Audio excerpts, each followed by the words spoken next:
What if we told you that some of old Hollywood's brightest stars carried hidden scars, disabilities, or deformities, secrets the cameras rarely revealed? Welcome to 15 Old Hollywood Celebrities Who Had Deformities and Disabilities. In a town obsessed with beauty, these legends broke barriers, often concealing their pain while dazzling audiences. Prepare to be shocked, not just by the names, but by the sheer number of classic icons who triumphed over adversity. So settle in as we reveal the truth behind the legends. Montgomery Clift. Montgomery Clift was the very definition of Hollywood royalty, a star whose intensity and vulnerability set a new standard for screen acting in the 1940s and 1950s. With haunting eyes and sharp cheekbones, Clift was a heartthrob and a pioneer of method acting before the term was even widely used. His early performances in classics like Red River, A Place in the Sun, and From Here to Eternity showcased a rare sensitivity, earning him comparisons to Marlon Brando and James Dean. But what truly set Clift apart wasn't just his talent or looks. It was the way he confronted tragedy and reinvented himself after his world changed overnight. In May 1956, Clift attended a dinner party at the Beverly Hills home of his close friend, Elizabeth Taylor. Driving home, he lost control of his car and crashed into a telephone pole. The impact was catastrophic. His nose and jaw were shattered, several teeth were knocked out, and nerves in his face were severely damaged, leaving the left side partially paralyzed. Elizabeth Taylor famously rushed to his aid, reportedly pulling broken teeth from his throat to keep him from choking. The press dubbed it the crash that changed Hollywood. And for good reason. Clift's once perfect face was now deeply scarred and misshapen. But Clift refused to let his injuries end his career. Despite enduring unimaginable pain, both physical and emotional, he returned to the set of Raintree County after just a few weeks. The difference between Clift's appearance before and after the accident was so striking that directors used shadows, makeup, and camera angles to mask the changes.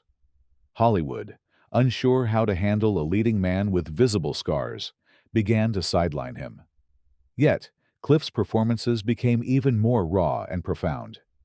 He channeled his trauma into art, particularly in Judgment at Nuremberg, where his portrayal of a traumatized witness stunned critics. Montgomery Clift's story is one of courage and reinvention, a reminder that resilience and honesty can create a legacy more lasting than mere beauty. The face that changed Hollywood remains unforgettable, not just for how it looked, but for what it endured. Peter Lorre. Peter Lorre's story is one of transformation, both cinematic and deeply personal. Born Laszlo Lovenstein in what is now Slovakia, Lorre began life as an outsider, a status that would follow him to the very heart of Hollywood. His most distinguishing feature, the bulging, haunted eyes, became a hallmark of his career. Rumors abound regarding their cause. Some whispered of a medical condition like exophthalmos, others of a childhood illness. No diagnosis was ever confirmed, but the effect was undeniable. His gaze was unforgettable, magnetic, and at times terrifying. Lorre's first major role came in Germany with Fritz Lang's M. As a tormented child murderer, his performance sent shockwaves through European cinema.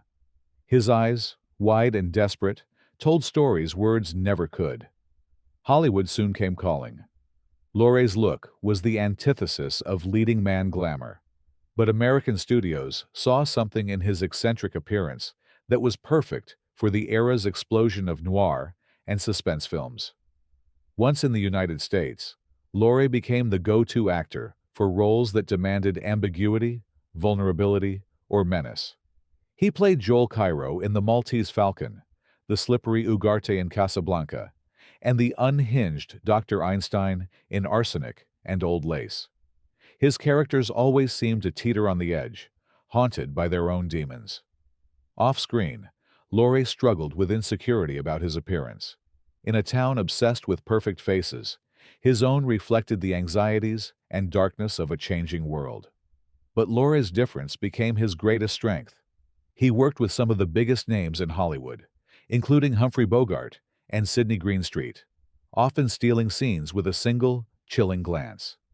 His haunted stare, so often seen as a deformity, became the thing that made him unique, proving that, in film, what is unusual can also be what is most memorable. Lorre's eyes, and the complicated souls he portrayed, are etched into the history of cinema forever. Harold Lloyd. Harold Lloyd was one of the giants of silent comedy, standing shoulder to shoulder with legends like Charlie Chaplin and Buster Keaton. With his iconic round glasses and infectious optimism, Lloyd epitomized the American spirit of the Roaring Twenties. But what audiences didn't know, what Hollywood worked hard to keep hidden, was that Lloyd was performing some of the era's most daring stunts with a devastating secret. He only had one fully functioning hand. In August 1919, Lloyd was at the height of his fame. During a publicity photo shoot, he picked up what he believed was a harmless prop bomb. The device exploded in his hand, ripping away his right thumb and index finger, and leaving him temporarily blind. For a lesser performer, such an injury would have been the end, but not for Harold Lloyd. Lloyd spent months in recovery, enduring surgeries and learning to use his left hand for daily tasks. Then, with characteristic determination, he commissioned a specially designed glove with prosthetic fingers to conceal his injury. He kept the details secret from almost everyone. Even many colleagues didn't know the truth. Less than a year after the accident, Lloyd returned to the screen, taking even greater risks than before. His most legendary moment came in Safety Last, where he famously dangled from the ledge of a skyscraper, apparently using both hands. In reality, only his left hand had a true grip. The right was aided by the prosthetic glove. Audiences watched in awe, never knowing the true danger behind the scenes. Lloyd never addressed his disability publicly, perhaps out of pride, perhaps out of necessity in a business that had no place for visible imperfection. But his perseverance changed the landscape of comedy and action. He showed that with ingenuity, courage, and a touch of secrecy, a person's will could outshine any physical limitation. Lloyd's one-handed legacy lives on as a testament to silent-era grit and Hollywood magic. Victor McLaglin. Victor McLaglin's path to Hollywood stardom didn't follow the typical script of drama school or stage acting. Born in England and raised among rough and tumble working men, McLaglin first made his name in the world of professional boxing. With an imposing physique and the weathered features of a man who'd taken and given more than a few punches, he was never destined for the dapper, clean-cut roles that dominated silent and early sound films. Instead, McLaglin brought something unique to the silver screen: authenticity, grit, and the kind of lived-in face that no makeup artist could fake. McLaglin's ears were swollen and misshapen, classic cauliflower ear, and his nose was crooked from years in the ring. Legends surrounded him, including tales that he sparred with the legendary heavyweight Jack Johnson. While the truth may have grown in the telling, there's no question McLaglin's real-life brawling history informed every character he played. He didn't shy away from his battered looks. He leaned in, using them to project toughness, resilience, and a hint of danger. Directors like John Ford recognized McLaglin's value and cast him in roles that put his physicality and presence at center stage. His Oscar-winning performance in The Informer is a masterclass in tortured masculinity, with McLaglin's weather-beaten features adding depth to a role that demanded both vulnerability and brute strength. In a Hollywood obsessed with glamour, McLaglin proved that scars could be an asset, not a liability. McLaglin went on to star in classics like She Wore a Yellow Ribbon and The Quiet Man, cementing his place as Ford's go-to tough guy. Yet, there was always more to McLaglin than just his appearance. Off-screen, he was known for a sharp wit and a surprising gentleness. contrasts that only added to his screen appeal. His life and career remain proof that sometimes the best stories are written on the skin, in every scar and broken bone. Bela Lugosi. Bela Lugosi's rise to fame is the stuff of Gothic legend. With his mesmerizing presence and thick Hungarian accent, Lugosi immortalized Count Dracula for generations. His sharp, angular face and haunting controlled movements became the template for cinematic vampires everywhere. But beneath the cape and the carefully cultivated aura of menace, Lugosi was locked in a lifelong battle with physical pain and personal demons. For much of his career, Lugosi suffered from severe sciatica and chronic back pain. The stiffness and stillness he displayed in Dracula were not just stylistic choices, but often a direct response to his body's limitations. As his pain intensified over the years, Lugosi began relying on powerful painkillers, including morphine and methadone, medications that would ultimately lead to addiction. In the unforgiving world of 1940s and 50s, Hollywood, such struggles were considered shameful and best kept hidden. But Lugosi was a man of uncommon candor. In 1955, as his career waned and his health deteriorated, he made the bold decision to publicly seek treatment for his addiction. At a time when the stigma around substance abuse was immense, his honesty shocked the industry. While Hollywood moved on to new horror icons, Lugosi's openness about his struggles helped pave the way for future stars to speak about their own challenges. Even as the roles dwindled and the public fascination with his private pain grew, Lugosi's talent and charisma never dimmed. When he died in 1956, he was buried in his Dracula cape, a fitting end for a man who blurred the line between his greatest character and his own haunted existence. Lugosi's legacy is not just that of a horror icon, but of an artist who confronted his suffering with bravery and turned pain into myth. Ernest Borgnine. Ernest Borgnine was a true original in the world of old Hollywood. In an industry built on classical good looks and sculpted features, Borgnine's broad, flattened nose stood out like a badge of authenticity. Rumored to have been shaped by years of Navy boxing, his nose was far from the polished profiles that filled post-war movie posters. Yet, it was this very imperfection that became his trademark and his ticket to an Oscar-winning career. Borgnine's journey to stardom was anything but glamorous. After serving in the Navy for nearly a decade, he tried his hand at acting with little expectation of success. But casting agents and directors quickly realized that Borgnine brought something unique to every role, a grounded realism and a warmth that transcended appearances.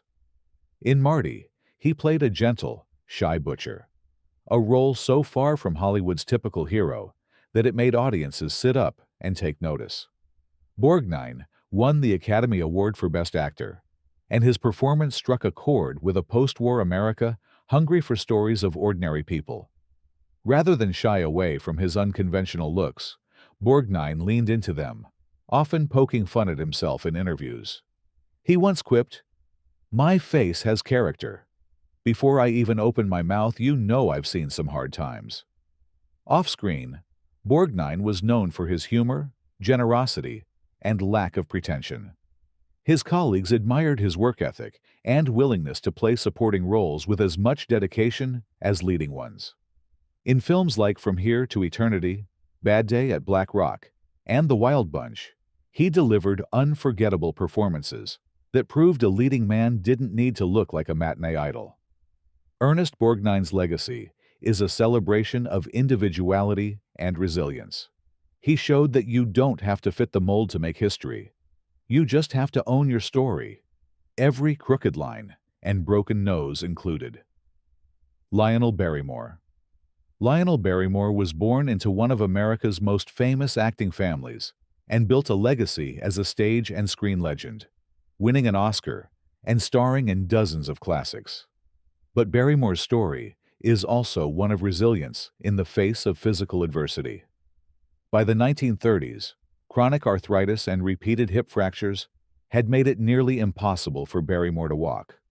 For most actors, such a development would have spelled the end of their career, especially in an era when visible disability was often hidden or stigmatized in Hollywood. But Barrymore was not just any actor. He was a force of nature, intelligent, witty, and fiercely dedicated to his craft. Rather than hide his disability or retire, he and MGM made a bold choice. They would adapt his roles to fit his wheelchair, not the other way around. This was a revolutionary act in an industry that often sidelined or ignored anyone who didn't fit the mold of physical perfection. Barrymore's wheelchair became an integral part of some of his most famous performances. As Dr. Gillespie in the Dr. Kildare film series, his authority and wisdom were undiminished by his inability to walk. In It's a Wonderful Life, he played the greedy, immobile Mr. Potter, one of the most memorable villains in film history, without a single scene standing. Directors often redesigned sets and framing to accommodate his needs, keeping the focus on his expressive face and commanding voice. Behind the scenes, Barrymore rarely spoke about his disability, preferring instead to let his work speak for itself. He relied on strong medication to manage the pain, but never let it interfere with his performances. In an era before disability rights or awareness, Barrymore quietly shattered barriers, proving that talent and charisma could not be confined to a single image of able-bodiedness. His enduring presence on screen helped pave the way for generations of performers who refused to be defined by physical limitations. Brennan. Walter Brennan is one of the most awarded actors in Hollywood history, but it wasn't just his acting that made him a legend. It was his unforgettable limp. Brennan's walk, with its uneven gait and visible discomfort, was the result of a series of injuries, including a hip fracture and, possibly, complications from his World War I service. In most places, a limp might have been seen as a weakness, something to be concealed or overcome. But Brennan turned it into his signature. Brennan's career exploded in the 1930s and 1940s, a period when supporting actors were often relegated to the background. Yet Brennan, with his limp and gravelly voice, was impossible to ignore. Directors began writing roles that played to his physical quirks, casting him as grizzled prospectors, cantankerous old-timers, and wise but weather-beaten mentors. Brennan's characters always seemed to have lived a little more than those around them. The limp wasn't just a physical trait, but a visual symbol of a hard-won, well-traveled life. His performance in Come and Get It earned him his first Academy Award for Best Supporting Actor. He would win 2 more, for Kentucky and The Westerner, making him the only actor to achieve 3 Oscars in that category.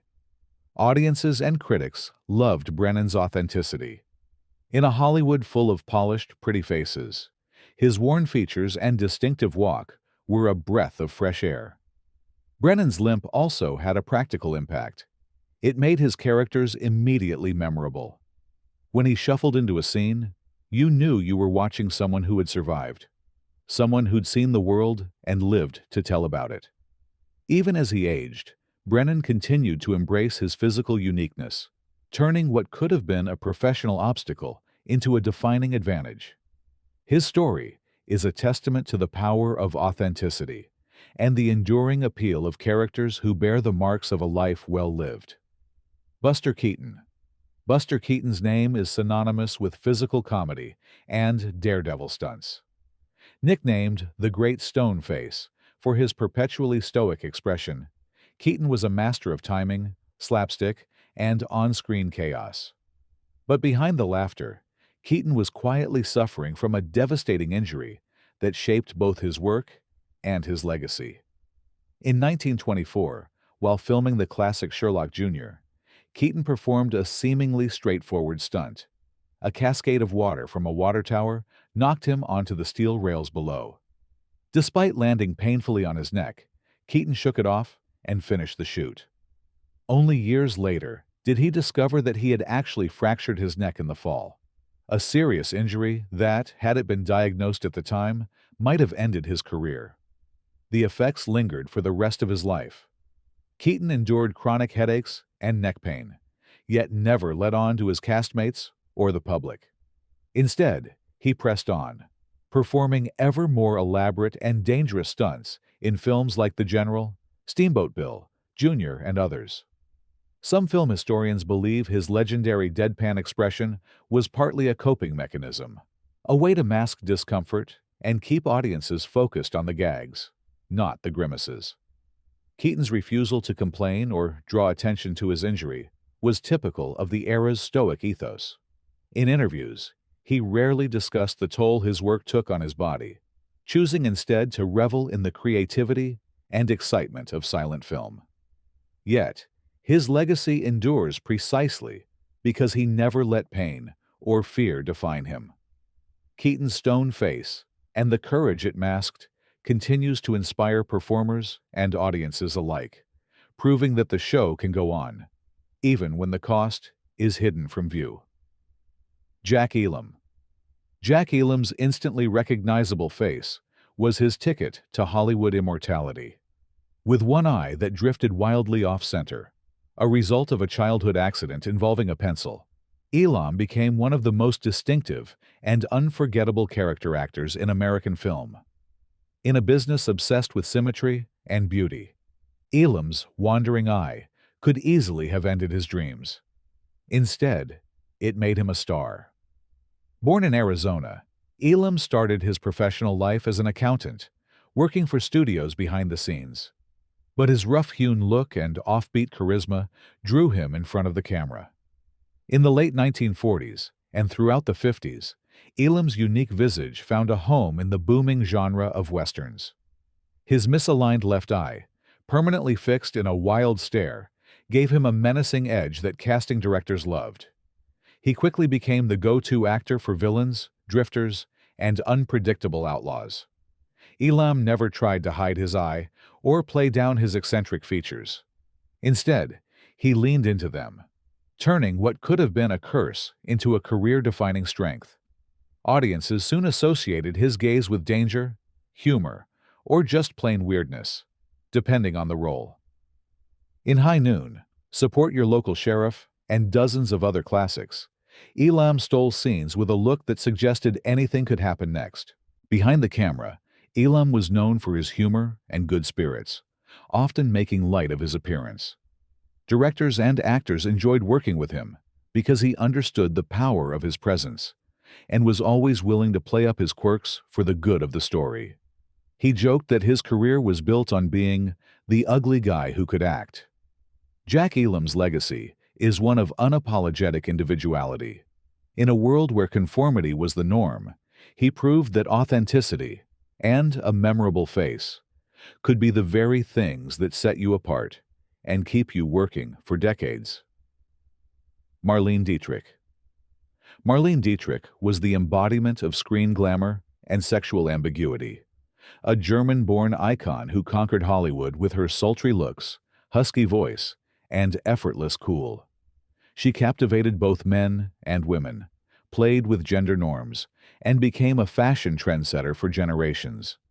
Yet, beneath the silk stockings and perfectly tailored suits, Dietrich harbored a secret that few fans ever knew. She was born with webbed toes, a condition medically known as syndactyly. In a Hollywood obsessed with flawlessness, where even minor imperfections were hidden with makeup or surgically corrected, Dietrich was fiercely protective of her privacy. She was careful in her wardrobe choices, often wearing closed-toed shoes and never allowing her bare feet to be photographed. The studios, eager to maintain her image as the untouchable goddess, helped keep this detail out of the press and publicity stills.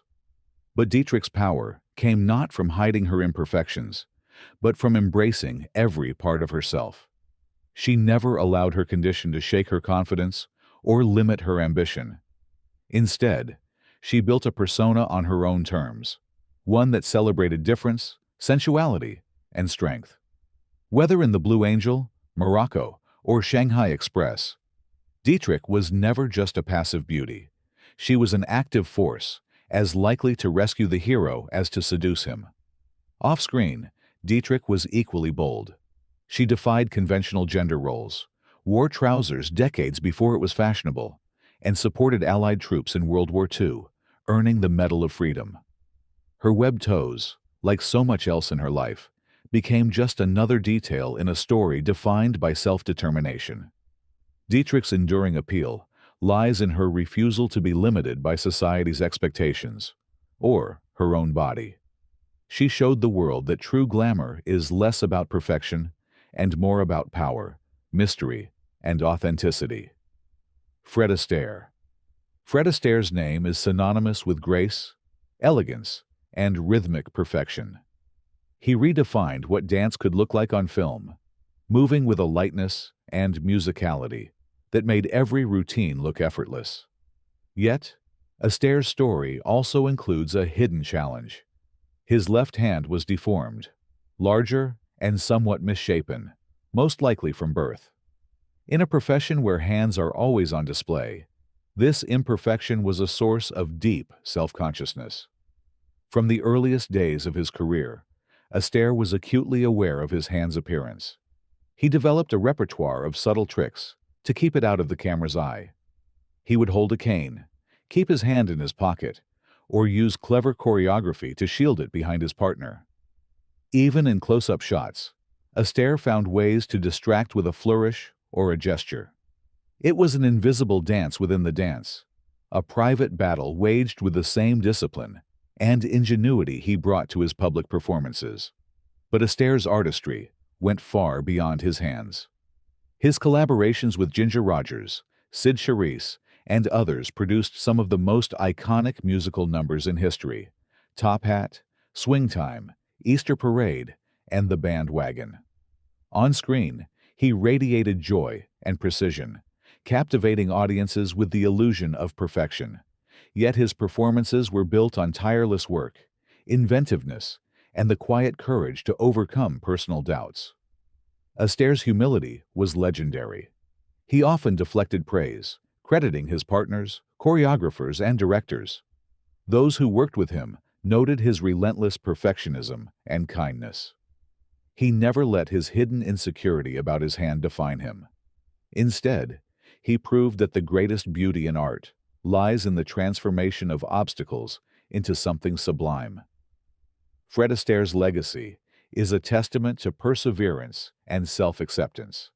His flaw became invisible, not through denial, but through dedication and the relentless pursuit of excellence.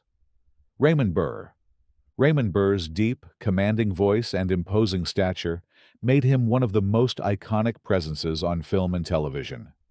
Best known as the indomitable Perry Mason and, later, the wheelchair-using Detective Ironside, Burr spent decades at the forefront of American pop culture. Yet his career was marked by a persistent and often hidden struggle, physical pain, and mobility issues stemming from a severe leg injury. Before his Hollywood breakthrough, Burr's life was already a story of perseverance. He suffered a significant leg injury in his youth, which never fully healed and led to chronic pain as he aged. Despite this, Burr launched himself into the physically demanding world of theater, radio, and eventually movies. He often masked his discomfort with his formidable presence and natural acting ability. But as the years went by, his physical limitations became harder to conceal, especially when the studio system demanded relentless schedules and grueling days on set. When Burr landed the role of Perry Mason in 1957, he finally found stability and a measure of control over his working environment. Still, the long hours and frequent standing required by courtroom scenes took a toll. Ever the professional, Burr soldiered on, rarely allowing his pain to show. By the time he took on the title role in Ironside, a detective paralyzed from the waist down, art had finally caught up with life. Burr himself increasingly relied on a wheelchair off-camera as well. Burr never made a spectacle of his disability. He kept his private struggles away from public scrutiny, focusing instead on his work and philanthropy. Known for his generosity, he supported children's charities and conservation projects, and quietly mentored aspiring actors. Colleagues admired his resilience, noting that even on difficult days, his sense of humor and kindness never wavered. Raymond Burr's legacy is that of stoic strength, both on screen and off. He showed that true heroism comes not from physical perfection, but from unwavering dedication, compassion, and the ability to turn private pain into performances that inspired millions. James Stewart. James Stewart, with his gangly frame, gentle drawl, and earnest eyes, was one of Hollywood's most beloved leading men. His all-American appeal made him the perfect everyman in classics like It's a Wonderful Life, Rear Window, Harvey, and Mr. Smith Goes to Washington. But behind Stewart's easygoing charm was a struggle most fans never knew: partial hearing loss in his right ear. This impairment wasn't from birth. Stewart earned it serving as a bomber pilot during World War II. Exposed to the deafening roar of aircraft engines and the thunder of battle, Stewart's service to his country came at a personal cost. When he returned to Hollywood after the war, he was forced to adapt. On set, he would subtly turn his good ear toward his co-stars, or director, to better catch their words. In group scenes, he honed his skills at lip reading and developed a keen awareness of his surroundings. Stewart never let his hearing loss affect his trademark performances. In fact, some believe it deepened his work, lending a touch of vulnerability and authenticity to everyman characters facing impossible odds. His unique speech rhythms and hesitant delivery became iconic, enhancing rather than detracting from his appeal. Off-camera, Stewart remained humble and approachable. He refused to let his hearing loss define him or evoke pity, treating it as just another facet of a life well lived. His service record, rising to the rank of Brigadier General in the Air Force, remained a point of pride, and his patriotism and generosity were well known. James Stewart's legacy endures because he showed that real heroes don't have to be perfect. They just have to keep listening, keep learning, and keep moving forward, no matter what obstacles life puts in their way. Lon Chaney. Lon Chaney, the man of 1,000 faces, was perhaps the most inventive and fearless actor of the silent era. Famous for his transformative work in films like The Hunchback of Notre Dame and The Phantom of the Opera, Chaney made a career and a legend out of physical difference. Yet, his sensitivity to deformity and disability ran deeper than his makeup kit. Both of his parents were deaf, and from an early age, Chaney learned to communicate through gesture, expression, and empathy. Chaney's willingness to physically transform himself bordered on the extreme. He designed his own prosthetics, harnesses, and body contortions, enduring real pain to bring his characters to life. For Quasimodo, he strapped himself into a body brace that left him unable to stand upright for hours. For the Phantom, he applied wires, false teeth, and chemicals that made his face a mask of horror. These transformations were not just about shock. They were about eliciting understanding and even pity for Hollywood's outsiders. Chaney's artistry was a product of both his personal history and his times. In an era when disability was often played for laughs or fear, Chaney imbued his characters with deep humanity. He insisted on performing his own stunts and spent hours perfecting the physicality of each role, believing that suffering and difference could, and should, be portrayed honestly. Off-screen, his colleagues marveled at his kindness, humility, and profound respect for people living with disabilities. Lon Chaney's work changed the course of film history. He proved that the monsters on screen could be among the most human of all, and that deformity or disability was no barrier to greatness. His legacy is felt in every actor who dares to push the limits of transformation, empathy, and storytelling. Thank you for joining us on this incredible journey through 15 old Hollywood celebrities who had deformities and disabilities. Their courage, resilience, and determination remind us that greatness often comes from overcoming the toughest challenges.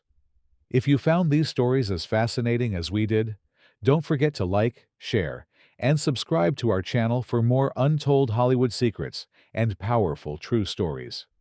Your support helps us keep shining a spotlight on the legends who shape cinema and the real lives behind the glamour. See you in the next video.